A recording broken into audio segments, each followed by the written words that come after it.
Hi everybody, my name is Barry Schwartz and this is the Search Buzz video recap. Today is Friday, May 2nd, and this is the search news we covered over at the Search Engine Roundtable at seroundtable.com over the past week. First up, the IRS has penalized Bing. Maybe. Not as you think. It's no tax penalty, it's no legal thing. It seems, and I'm not 100% sure, Carl, a well-respected technologist, author, and public domain advocate, who seems to be somewhat related to the IRS, maybe web efforts, said and posted on Twitter, Bing got a timeout on the IRS database today. Bing was a bad robot. Bing is sitting in a corner thinking about what it means to play nice. That, of course, caught Matt Cutts' attention. I guess Matt Cutts follows him because of his background. And he asked for more details, and Carl has responded, "My server isn't huge, fine with well-behaved bots. They all got piggish. We banned your FTP robot, but for different reasons." I'm not sure exactly if it was the IRS.gov website or what it might be, but it seems like he's related to Bing not being, and this is common. Bing does and has been reported to go ahead and crawl a little bit too hard. Bill Hartzer, who's been around the SEO industry for a long time, he wrote a blog post basically saying how his clients, who he does cleanup for, I guess, went ahead and got penalized in Google for manual actions, for inorganic links or unnatural links, because of an interview they did, or a couple interviews they did through HARO. HARO is basically a place experts sign up with. Journalists could then contact them, and the journalists will then cite them for more expert opinion. And some of those journalists actually cite them and actually link in their post to that person.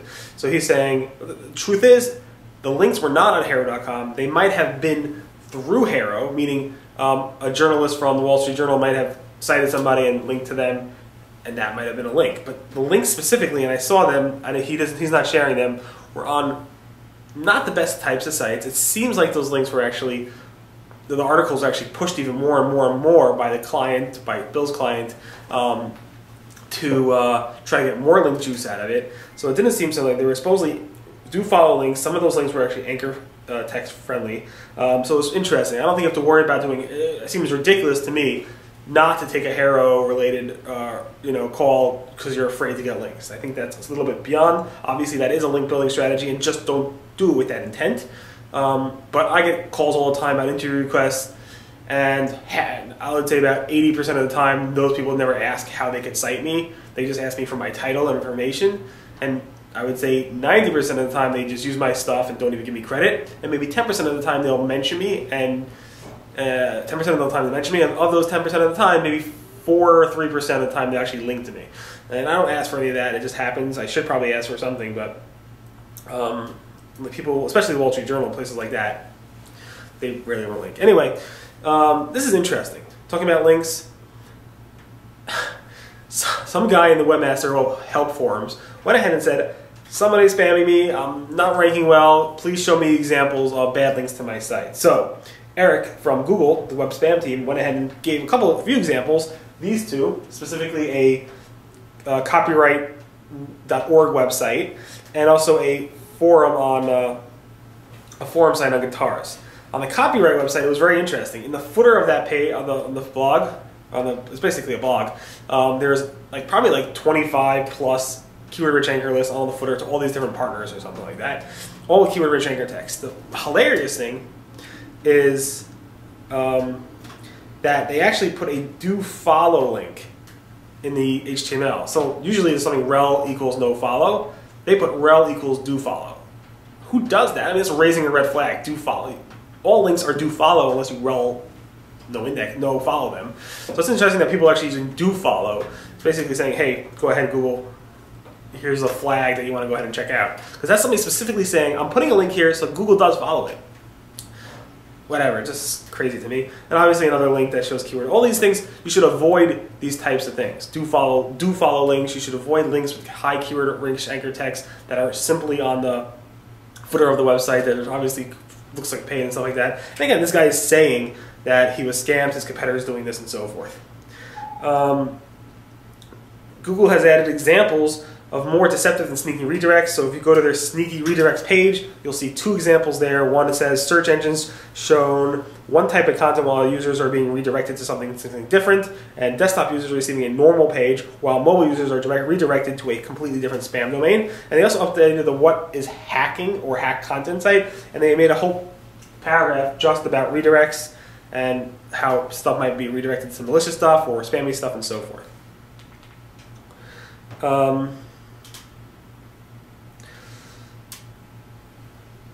So Matt Cutts went ahead and wrote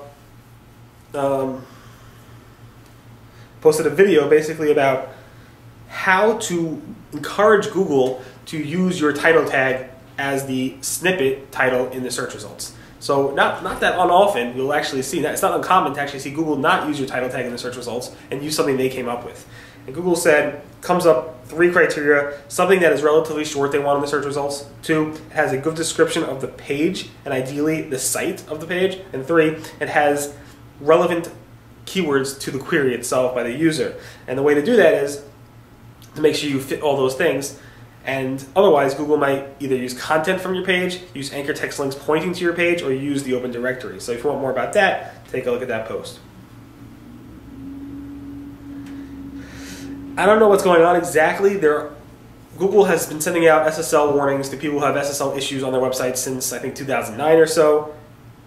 This week, yesterday, Google, or the day before, Google actually sent out massive numbers of SSL problems to webmasters via Google Master Tools. Most of them had problems, but some of them did not, and maybe there was some type of configuration issue. So definitely be on the look. If you got one, you are not alone. Talking about Google+, Google's social media manager, community manager, Mortiz, went ahead and said it again, backing up Google's claims. Nothing's changing, no one's moving, Google+ is staying. But if he's wrong and he doesn't know, what if Google+ died? What would be the impact on the search results if Google+ died? So there's a few things you have to understand.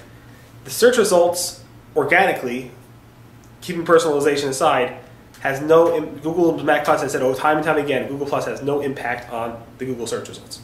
So that's he said. Now, it obviously does impact personalized results. So if I'm friends with somebody else and they +1 something, or they share something on Google+, it might impact it, and they might show who liked it on my network and stuff like that. Plus, authorship. Authorship typically pulls from the Google+ profile, and that might have an impact. So if Google dropped it, it wouldn't impact the rankings as much, but it might have an impact on authorship, but Google might find a way around that by just creating Google profiles as well. It's all what-if cases. Google AdSense has updated their AdSense unit designs to be cross-device platform better, including a new default color palette, blue and gray, making the ads easier to read for the user. They updated their default font to Roboto, which is easier to read on both mobile and desktop devices. They aligned the text ad font with the web font that they use on Android OS, and they also improved the call to action buttons, making it easier to tap on the buttons, so the buttons are more thumb friendly. See? There. Okay. Google AdSense. So there was this leak from a former Google AdSense representative who's worked at Google supposedly for several years in the Google AdSense department, basically saying that I think his claim was there was a few things. What was it again? That he witnessed firsthand fraud, where basically he was defrauding publishers and so forth. In short, he was saying how Google used bans right before people got paid, didn't pay out the publishers. There was mass AdSense lawsuits and stuff like that, and all these other things going on with Google and AdSense around publishers and ways for them not to pay them but yet collect the money from the advertiser. Now, I personally think it's completely fraud. Reading it looks like a disgruntled AdSense publisher wrote it. A lot of the things he cited either were very public knowledge or things that were seemed to be completely not true. Of course Google, of course Matt Cutts denied it. But more interestingly to me is that the people in the forums, even the Black Hat forums, think this is completely bull. Meaning they think they don't think it's legit. I'm not the one saying it. Matt Cutts, of course, it's but AdSense publishers themselves think it's completely false. Anyway, you can take a look at that and learn more about that if you think it's true on April 30th at seroundtable.com.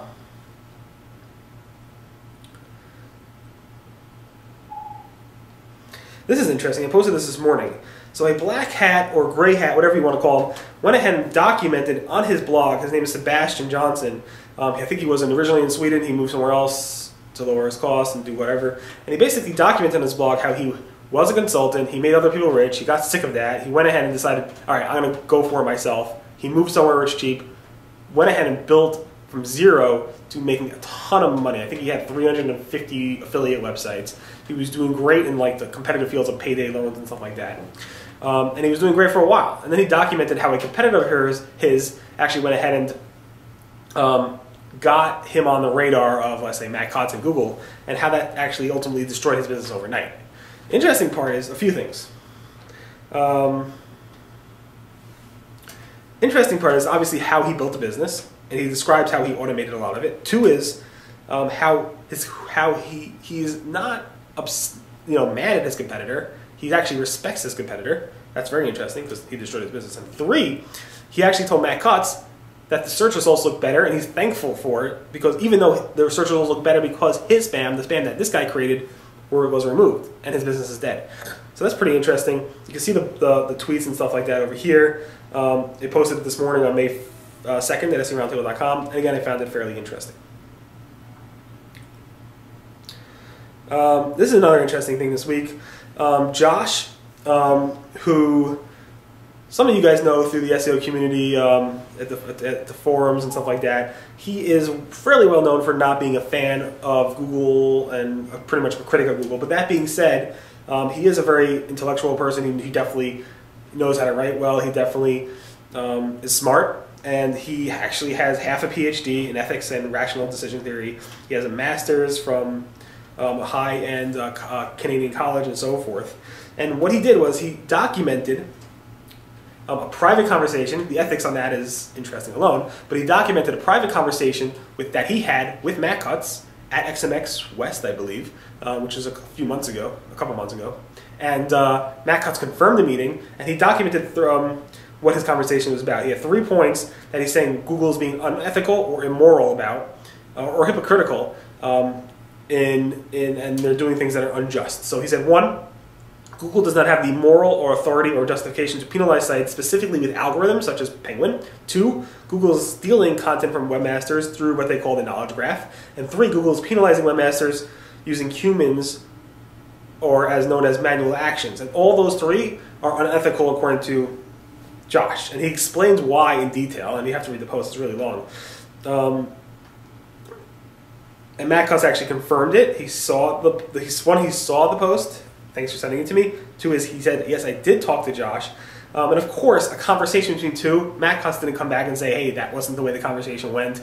He didn't say anything. I doubt he'll say anything. That being said, they are valid concerns. Of course, those are people saying it's Google's search engine. Google do whatever they want to protect their search engine. It's like you come into my house, you start making a mess, I can kick you out. It's my right. But he's saying it's not Google's right to do that. It's unethical, and he goes through why. Personally, I don't really agree with him, but I'm not a professor in ethics or anything like that. Finally, just a search feature, cool one at that. If you have the Google Android search app and your Android device, the Google search app was updated. It has a bunch of cool features. 1, you park your car. Google will actually say, do you want a parking location reminder telling you where to park your car, where you parked your car, and then actually you can actually flip a card and say, how do I get back to my car? The accuracy is supposedly good for some people and not good for other people's. Google Now cards no longer require internet connection, so that's great. If you're in a mall and you want to find the directory, so you walk into the mall, you want to find the Apple Store. Most of the time when I go to a mall, I have no idea where anything is because I go once a year and I can't remember, or I barely go to the mall. So going to the directory, everybody's standing around the directory, you can't get to it. So now they have like directory malls, and of course some malls have in-store maps or in-mall maps.